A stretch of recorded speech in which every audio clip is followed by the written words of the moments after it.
साथियों 8 400 400 400 जी हाँ, याद कर लीजिए व्हाट्सअप नंबर, क्योंकि अब चाहे आपका मैथ का सवाल हो, फिजिक्स, केमिस्ट्री, बायोलॉजी का हो, आपके हर डाउट्स, हर क्वेश्चन का मिलेगा तुरंत वीडियो सॉल्यूशन, वो भी सीधा आपके व्हाट्सअप पर। बस अपने फोन में डाउटनेट का 8 400 400 400 व्हाट्सअप नंबर सेव कर लीजिए, चैट ओपन कर लीजिए, फिर जो भी आपका डाउट्स है उस सवाल की बस फोटो खींचनी है, उसे क्रॉप करना है, 5 सेकंड में आपका वीडियो सॉल्यूशन आपको मिल जाएगा। क्लास 6 से 12 IIT, JEE, NEET, CBSE board, सभी स्टेट बोर्ड के बच्चों के लिए। तो देर किस बात की, अभी जाइए 8 400 400 पर अपना सवाल व्हाट्सअप कीजिए और अपने सभी डाउट्स को आउट कीजिए, लिंक डिस्क्रिप्शन में दिया गया है। नमस्कार दोस्तों, मैं रमेश काला जीके विद काला पर आपका स्वागत करता हूं। साथियों, कक्षा 12 इतिहास का ये छठा लेसन है, भक्ति सूफी परंपराएं। ध्यान से देखें, इस वीडियो से 101% बोर्ड परीक्षा में प्रश्न पूछा जाएगा। इस लेसन में हमें क्या क्या चीज़ थी आपको पता हो तो एक पार्ट हमने देखा, पहले पढ़ लिया, लेकिन ये पार्ट उससे भी ज़्यादा महत्वपूर्ण है। इसमें हमने भक्ति परंपरा के बारे में पहले पार्ट में जाना, जिसमें सगुण भक्ति, निर्गुण भक्ति, तांत्रिक पूजा, अलवार और नैनार संत, राज्य के प्रबंध। और इसमें जो हमारा पहला पार्ट था उसमें हम कुछ इस्लामी परंपराएं भी देखी थी। इसमें हम शुरुआत कर रहे हैं इस्लाम धर्म से। बहुत ही महत्वपूर्ण चीज़ इसमें आएंगे, इस्लाम धर्म के बारे में इसमें जानेंगे। फिर इस्लाम धर्म के जो महत्वपूर्ण सिलसिले हैं उनके बारे में जानेंगे, सूफी मत के बारे में जानेंगे। इसमें खान का क्या होता है, सिलसिला क्या होता है, जियारत क्या होती है, जिम्मी क्या होती है, चिश्ती उपासना, जियारत और कवाली क्या होती है, सूफी परंपरा वो इतिहास का पुनर्निर्माण किस प्रकार से करती है। उसके बाद में हम कबीर के बारे में, गुरु नानक के बारे में, मीरा के बारे में, खालसा पंथ के बारे में, शंकरदेव के बारे में और कुछ इस टॉपिक से जुड़े, पूरे टॉपिक से जुड़े महत्वपूर्ण प्रश्नों के बारे में हम जानेंगे। इतनी चीज़ें इस वीडियो में हम जानेंगे, तो लास्ट तक आपको देखना है। चैनल पर नए तो चैनल को सब्सक्राइब करके बेल आइकन को प्रेस कर लें। डिटेल से हमने इतिहास पढ़ा रखी है और मोस्ट इम्पॉर्टेंट क्वेश्चनों के रूप में भी पढ़ा रखी है, तो प्लेलिस्ट में जाकर आप ज़रूर देखें। साथ ही इतिहास के नोट्स हमारे कंप्लीट है। अगर आपको चाहे तो इस चैनल की कम्युनिटी में आपको डिटेल दे दी जाएगी, वहाँ से नोट्स आप प्राप्त कर सकते हैं। तो इसमें हम जानेंगे इस्लाम धर्म। अब ध्यान से देखें, यहाँ से प्रश्न पुटअप होता है साथियों। इस्लाम एक एकेश्वरवादी धर्म है। कहने का मतलब है हिंदू धर्म की तरह बहुदेववाद नहीं है, एकेश्वरवाद है। ये अल्लाह में विश्वास रखते हैं, जो अल्लाह की तरफ से अंतिम रसूल और नबी मोहम्मद द्वारा इंसानों तक पहुंचाई गई अंतिम ईश्वरीय किताब कुरान की शिक्षा स्थापित है। इसमें कुरान की शिक्षा के बारे में बताया गया है कि ये अल्लाह द्वारा पहुंचाई गई किताब है, इसी पर आधारित हमें शिक्षा दी गई है। इस्लाम धर्म की स्थापना 7वीं शताब्दी में पैगंबर मोहम्मद साहब ने की थी। तो इस्लाम धर्म की स्थापना किसने की? पैगंबर मोहम्मद साहब ने। इस्लाम धर्म के 5 प्रमुख सिद्धांत हैं, इनको आप याद रखें। अल्लाह एकमात्र ईश्वर है, पैगंबर मोहम्मद उनके दूत हैं, दिन में 5 बार नमाज पढ़नी चाहिए, खैरात मतलब ज़कात बांटनी चाहिए, रमज़ान के महीने में रोज़ा रखना चाहिए, हज के लिए मक्का जाना चाहिए। इसके आप स्टार लगा लीजिए, अच्छे से तैयार करें, ये प्रश्न आपसे पूछा जाएगा। इस्लाम के महत्वपूर्ण सिलसिले की अगर हम बात करें तो 4 सिलसिले महत्वपूर्ण हैं। चिश्ती सिलसिला, सुहारवर्दी सिलसिला, कादिरी सिलसिला, नक्शबंदी सिलसिला। अब सूफी मत का विकास किस प्रकार से होता है उसके बारे में जाने कि इस्लाम की आरंभिक शताब्दियों में कुछ आध्यात्मिक लोगों का रहस्यवाद और वैराग्य की ओर आकर्षण बढ़ा। इन लोगों को सूफी कहा गया। ठीक है, देखो, इस्लाम की आरंभिक शताब्दियों में कुछ आध्यात्मिक लोगों का रहस्यात्मक और वैराग्य की ओर आकर्षण बढ़ा। लोग रहस्य के बारे में जानना चाहते थे, तो इसी को ही सूफी कहा गया। और इसको डिटेल से पढ़ें। भारत में मध्यकालीन काल के दौरान सूफीवादी एक शक्तिशाली आंदोलनों के रूप में उभरा। साथियों, सूफियों को उनके दिलों की पवित्रता के कारण कहा जाता था। तो सूफियों को सूफी क्यों कहा जाता था? कि उनका दिल जो था वो पवित्र था। ये ईश्वर एकता, पूर्ण आत्मसमर्पण, दान, इबादत, मानव जाति के लिए प्रेम आदि सूफीवादी के प्रमुख उपदेश थे। सूफी लोग थे जो वो क्या उपदेश देते थे कि ईश्वर की एकता में, ईश्वर सभी का एक है, पूर्ण आत्मसमर्पण हमें रहना चाहिए, प्रत्येक कार्य के प्रति दान देना चाहिए, इबादत करनी चाहिए अल्लाह की, मानव जाति के लिए प्रेम, मतलब एक दूसरे से सद्भावना से, प्रेम से, भाईचारे से रहना चाहिए। ख्वाजा मोइनुद्दीन चिश्ती, शेख कुतुबुद्दीन बख्तियार काकी और फिदरुद्दीन गंज ए शक्कर और शेख निजामुद्दीन औलिया भारत के प्रमुख सूफी संत हैं। जितनी आपके सिलेबस में दी गई है उतनी ही बातों की हम चर्चा करेंगे। डिटेल्ड से अगर आप पढ़ना हो तो ये जो ख्वाजा मोइनुद्दीन चिश्ती है इसी पर एक लंबा वीडियो बन जाए, लेकिन जितनी सिलेबस में उतनी चीज़ों को हमें देखना है। अब देखो महत्वपूर्ण चीज़ है खानका क्या है। तो सूफी संतों के निवास स्थान को खानका कहा जाता है। किसे कहते हैं खानका? सूफी संतों के निवास स्थान को, जहाँ सूफी संत रहते हैं उसको खानका कहते हैं। सिलसिला किसे कहते हैं? सिलसिले का शाब्दिक अर्थ है जंजीर, जो शेख और मुरीद के बीच एक निरंतर संबंध प्रतीत करती है। तो एक तो शेख हो गया, एक मुरीद हो गया, मतलब अल्लाह और उसके भक्त के प्रति जो ये निरंतर संबंध स्थापित करता है, ये जंजीर है, ये सिलसिला है, जिसकी पहली अटूट कड़ी पैगंबर मोहम्मद से जुड़ी है। ये पैगंबर मोहम्मद, ये इसकी पहली कड़ी है। सूफी सिलसिला का अर्थ एक श्रृंखला है, ये श्रृंखला बन गई जो गुरु और शिष्य के बीच में निरंतर कड़ी को ये दर्शाता है। गुरु शिष्य के बीच जो कड़ी है वो सिलसिला है।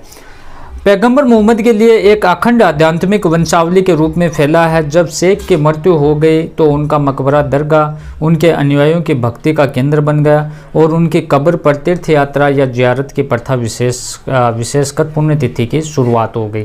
ठीक है, उनकी कब्र पर तीर्थ यात्रा शुरू हो गई। अब ये जियारत क्या होती है कि पीर की दरगाह पर जियारत के लिए जाने की परिपाटी को उर्स कहा जाता है। जियारत तो ये हो गई कि उसकी जो ये तीर्थ यात्रा थी, जो मकबरा थे, और पीर की दरगाह पर जियारत के लिए मतलब मन्नत हो गई है। मन्नत के लिए जाने की जो परिपाटी होती है, जो जाने की प्रक्रिया होती है, वो उर्स कहा जाता है। जहाँ पर लोग जाते हैं वहाँ मेला लगता है, उसे कोई उर्स कहा जाता है। कुछ रहस्यवादी खानका का तिरस्कार करके फ़कीर का जीवन बिताते थे। ये गरीबी में रहते थे तथा ब्रह्मचर्य का पालन ये लोग करते थे। ये कलंदर, मदारी, मलंग, हैदरी आदि नामों से भी जाने जाते थे जिनका तिरस्कार होता था। फिर जिम्मी, ये जिम्मी क्या है? जिम्मी ऐसे लोग थे जो गैर मुसलमान थे, जैसे हिंदू, ईसाई, यहूदी। गैर मुसलमानों को जजिया नामक कर का भुगतान करना पड़ता था और मुस्लिम शासकों द्वारा संरक्षित होने का अधिकार प्राप्त होता था। फिर चिश्ती उपासना, जियारत और कवाली। अब ध्यान से इसे देखें। सूफी संतों की दरगाह पर की गई जियारत संपूर्ण इस्लामी जगत में प्रचलित है। इनमें सबसे अधिक पूजनीय दरगाह ख्वाजा मोइनुद्दीन चिश्ती की है, जिन्हें गरीब नवाज कहा जाता है। अजमेर में स्थित यह दरगाह शेख सदाचारिता और धर्मनिष्ठा तथा उनके आध्यात्मिक वारिसों की महानता आदि के कारण लोकप्रिय थी। 16वीं सदी तक अजमेर की यह दरगाह बहुत ही लोकप्रिय हो गई। अकबर ने, देखो ये अजमेर के दरगाह की बात की जा रही है, तो देखो अकबर ने मोइनुद्दीन चिश्ती की ये दरगाह थी। अकबर ने 14 बार इस दरगाह की यात्रा की। प्रत्येक यात्रा पर वह दान भेंट दिया करते थे। 1568 में अकबर ने तीर्थ यात्रा के लिए खाना पकाने के लिए विशाल देग का दरगाह में इसको भेंट किया। नाच और संगीत भी जियारत के ये भाग थे। विशेष रूप से कव्वालों द्वारा प्रस्तुत रहस्यवादी इसमें गुणगान किया जाता था। कव्वाली वगैरह होती वहाँ पर। फिर चिश्तियों ने स्थानीय भाषा को अपनाया। दिल्ली में चिश्ती सिलसिले के लोग हिंदवी में बातचीत करते थे। बाबा फरीद के क्षेत्रीय भाषा में काव्य रचना की गई। बीजापुर कर्नाटक में दखनी, जिसका उर्दू रूप में चिश्ती संतों की छोटी कविताएं भी लिखी गई। साथियों, सूफी परंपरा के इतिहास के पुनर्निर्माण के लिए विभिन्न स्रोत कौन कौन से हैं? पहला, अली बिन उस्मान हुजविरी ने कफ उल महबूब नामक पुस्तक लिखी, जो सूफी विचारों और आचारों का प्रबंध पुस्तिका है। इससे ये जानकारी मिलती है कि उपमहाद्वीप के बाहर की परंपराओं ने भारत में सूफी चिंतन को किस प्रकार प्रभावित किया। फिर मुलफुजात, सूफी संतों की इसमें बातचीत होती थी। मुलफुजात पर एक आरंभिक ग्रंथ फ़वाइद अल फ़ुआद है। ये शेख निजामुद्दीन औलिया की बातचीत पर आधारित है। ये संग्रह है जिसका संकलन प्रसिद्ध फारसी कवि अमीर हसन सिजवी देहलवी ने किया था। फिर मुक्तुबात, लिखे हुए पत्रों का इसमें संकलन होता है। ये वे पत्र थे जो सूफी संतों द्वारा अपने अनुयायियों और सहयोगियों को पत्र लिखे गए। फिर तज़किरा, सूफ़ी संतों की जीवनियों का स्मरण इसमें होता है। भारत में लिखा पहला सूफ़ी तज़किरा मीर खुर्द किरमानी या सियार उल औलिया है। ये तज़किरा मुख्यतः कई भाषाओं में ये लिखे गए थे। फिर कबीर के बारे में आप जानो तो कबीर का महत्वपूर्ण है। कबीर के बारे में, कबीर का पालन पोषण नीरू और नीमा नामक जुलाही दंपतियों ने किया। गुरु का नाम इसका रामानंद था। ये दिल्ली सल्तनत सिकंदर लोदी का समकालीन था। ये हिंदू मुसलमान एकता का समर्थक था। कबीर के सिद्धांत बीजक लेख में संकलित थे। कबीर की वाणी 3 विशिष्ट परिपाटियों में संकलित है। कबीर बीजक कबीर पंथियों द्वारा वाराणसी तथा उत्तर प्रदेश के अन्य स्थानों पर यह संरक्षित है। कबीर ग्रंथावलियों का संबंध राजस्थान के दादू पंथियों से भी है। कबीर के कई पंथ है, कबीर के कई पद है वो आदि ग्रंथ साहिब में भी संकलित है। उसके बाद गुरु नानक के बारे में आपको पढ़ना है, तो ध्यान से देखें। तो गुरु नानक का जन्म है 1469 ईस्वी में एक हिंदू व्यापारी परिवार में हुआ। उनका जन्म स्थान पंजाब का ननकाना गांव था जो रावी नदी के पास था। उनका विवाह छोटी आयु में हो गया, परंतु वह अपना अधिक समय सूफी और भक्ति संतों के बीच व्यतीत करते थे। उन्होंने निर्गुण भक्ति का प्रचार प्रसार किया। उन्होंने यज्ञ और अनुष्ठानिक स्थान, मूर्ति पूजा, कठोर तप आदि बाहरी आडंबरों का विरोध किया। उन्होंने हिंदू तथा मुसलमानों के धर्म ग्रंथों को भी नकार दिया। उन्होंने रब ईश्वर की उपासना के लिए सरल उपाय बताया और वह उनका निरंतर स्मरण करने का बात कही। उन्होंने अपने विचार है वो किस में लिखे, पंजाबी भाषा के शब्द के माध्यम से सामने रखे।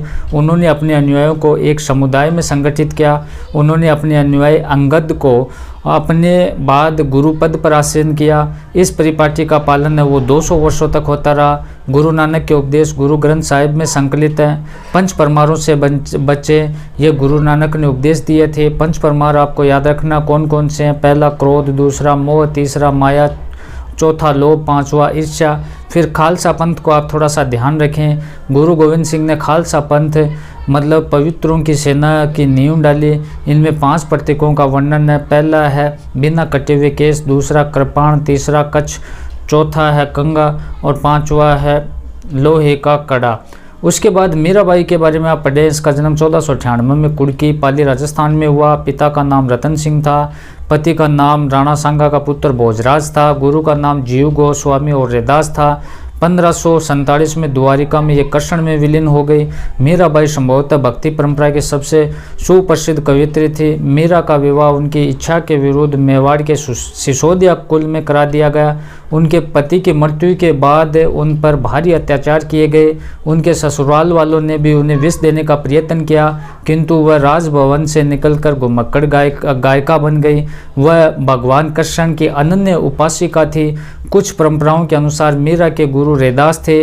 इससे ज्ञात होता है कि मीरा ने जातिवादी समाज की रूढ़ियों का उल्लंघन किया। जातिवाद को वो नहीं मानती थी। ऐसा माना जाता है कि अपने पति के राजमहल के ऐश्वर्य को त्याग करके उन्होंने विधवा के सफ़ेद वस्त्र अथवा सन्यासियों का जोग्या वस्त्र है वो धारण इसने किया था। उसके बाद में आपको शंकरदेव के बारे में पढ़ना साथियों कि 15वीं शताब्दी के उत्तरार्ध में असम के शंकरदेव वैष्णव धर्म के प्रमुख प्रचारक के रूप में उभरे। उनके उपदेशों में भगवती धर्म कहकर संबोधित किया, क्योंकि वे श्रीमद् भगवत गीता और भागवत पुराण पर आधारित थे। उनकी प्रमुख काव्य रचनाओं को कीर्तन घोष भी कहा जाता है। उसके बाद आप प्रश्न देख लें महत्वपूर्ण कि हिंदू धर्म की एक परंपरा वैष्णव है तो दूसरी शैव है। याद रखना आपको। अमीर खुसरो शेख निजामुद्दीन औलिया का शिष्य था। शेख मोइनुद्दीन चिश्ती को गरीब नवाज के नाम से जाना जाता है। गंगेकोट चोलपुरम का शिव मंदिर चोल राजाओं ने बनाया था। शेख मोइनुद्दीन चिश्ती की दरगाह अजमेर में है। शाह हमदान मस्जिद श्रीनगर की मुकुट का नगीना कहा जाती है। और फिर है कि शासन में शरिया का पालन सुनिश्चित करवाने वाले को उल्मा कहा जाता है। अलवार विष्णु के उपासक थे और नैनार है वो शिव के उपासक थे। शरिया मुसलमान समुदाय को निर्देशित करने वाला कानून है। शरिया कुरान शरीफ और हदीस पर आधारित है। शेख निजामुद्दीन औलिया की दरगाह दिल्ली में स्थित है। कबीर की बानी है वो कबीर बीजक, कबीर ग्रंथावली आदि ग्रंथ साहिब नामक 3 विशिष्ट परिपाटियों में संकलित है। हदीस का अर्थ है पैगंबर साहब से जुड़ी परंपराएं जिनके अंतर्गत उनके स्मृत शब्द और क्रियाकलाप भी आते हैं। अमीर खुसरो की बात करें तो ये 1253 से 1323 ये एक महान कवि, संगीत तथा शेख निजामुद्दीन औलिया का शिष्य था। गुरु बानी क्या है, तो आप देखें कि अर्जुन देव ने गुरु नानक तथा उनके 4 उत्तराधिकारियों बाबा फरीद, रविदास, कबीर बानी को आदि ग्रंथ साहिब में संकलित किया। शंकर देव असम में वैष्णव धर्म के मुख्य प्रचारक थे। शेख सलीम चिश्ती की दरगाह फतेहपुर सीकरी में स्थित है। शेख मोइनुद्दीन चिश्ती की दरगाह की जियारत करने वाला प्रथम सुल्तान मोहम्मद बिन तुगलक था। इस प्रकार से 2 पार्टों में हमने देखा, बड़ा पार्ट था इसलिए इसको स्पीड से लिया गया। और ये आपको नोट्स हैं तो चैनल की कम्युनिटी में डिटेल को चेक कर लें।